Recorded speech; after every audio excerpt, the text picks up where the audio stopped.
Vandaag zijn we voor het programma Limburgs Eigenhout te gast in het centrum van Valkenburg. Er wordt vanavond een cd gepresenteerd van Guus Smeets. En ik ken er zelf ook niks aan doen. Die artiesten hebben de kwalijke gewoonte aan zich om dat immer in een café te doen. Dus wat doen we? We roffen ons maar weer op. Guus Smeets, meer dan 500 liedjes geschreven. Altijd op de planken gestangen met de duo Esther Bleef. Laatstelijk solist op de planken.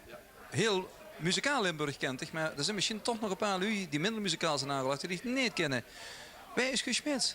Ja Wim, dat is een vraag. Wie is Guus Smeets? Ik ben in ieder geval gepassioneerd door het schrijven van muziek. Dat gaat terug tot in de 60 jaren. Wie overal, ja ik ben al een oude hè. 60 jaar wie op elk dorp een orkest was. Ja, ik ga ook een orkest, de McGilla's. En toen schreef ik, moet in feite van top 40 werkdegen, ook al eigen liedjes. Toen is er een periode gekomen van carnavalsliedjes, 70 jaren. En in de 80 jaren heeft Frans Teuns mij benaderd voor kindseneenschap voor me schrijven.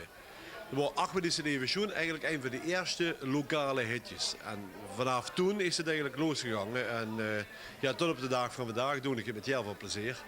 Drie Kessels, aangekondigd als een platenperser. Drie, wat is in godsnaam een platenperser? Een platenperser is van iedereen die kunt voor een cd'tje te maken.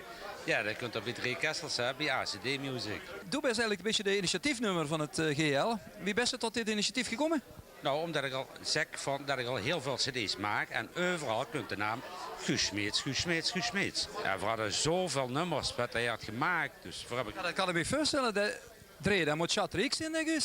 Ik denk het al van wel, ja. Guus Smeets, wie vindt zich hij? Wie is dat? Wat is dat met wat die liedjes maakt van Wildberg? Hij schijnt heel bekend is in Valkenburg. Maar ik ken hem toevallig ook. Knatschoot, hè? Maar nee, dat liedjes zijn geschreven, hè? Jawel. En mooie. Ja, inderdaad. Dat was het eerste experiment. Liedjes van, normaal waren het eigen liedjes. En toen broest op één liedje. En toen zit er nog de hand. Zo vandaan een LP van maken. Dus dat doen dus dat 4 van hem, 6 van mij gewoon LP weer. En dat is geweldig geluk, hè? Ja, leuk. Leuk geworden. Een spontane mens. Een geweldige promotor van het Limburgse lied. Ja, ondanks dat er zelf soloartiest is er altijd een pushje voor andere artiesten weer te promoten. Van, als je dan tegenkomt, Tom dingen en dat. Misschien is dat gaat van die radioprogramma. Luister dan zeer, misschien kunnen ze dat gaan doen. Ja, wat dat betreft een geweldige vent. Ja, een groot hart heeft voor de Limburgse muziek. Veel lagen met z'n tweeën in een stapelde. Jodelie, jodela, jodelij. Ik heb het gehoord, 48% van het Nederlandse dialect, dat is in Limburg geboren. En ik geloof dat 47,5% door Guus Smeets geschreven is. Bovendien een zeer aimabele mens.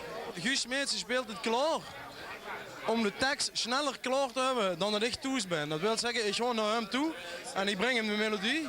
En dan zei het Friesje, maak maar dat ze even skum zetten, want eerder zich heimers hebben die gebeld.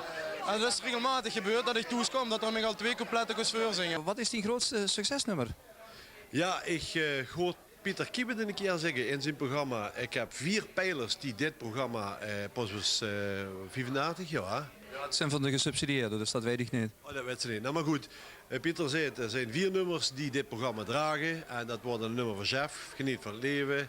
Het vuilbekend van Tije Marij. En dan zo het ook Roots in de Roeze van John Koenewey. En dan zo het boven de 50 van SBLB.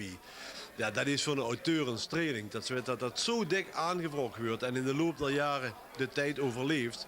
Maar wat blijkt, Bella Luna is al 6 keer gecoverd door de Hollandse en de Brabantse groep. 2 keer een Limburgse groep, door Frans Goordenberg in Duits.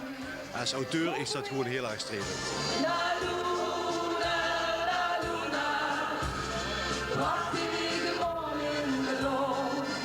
Als de sterren straks weer twinkelen, dan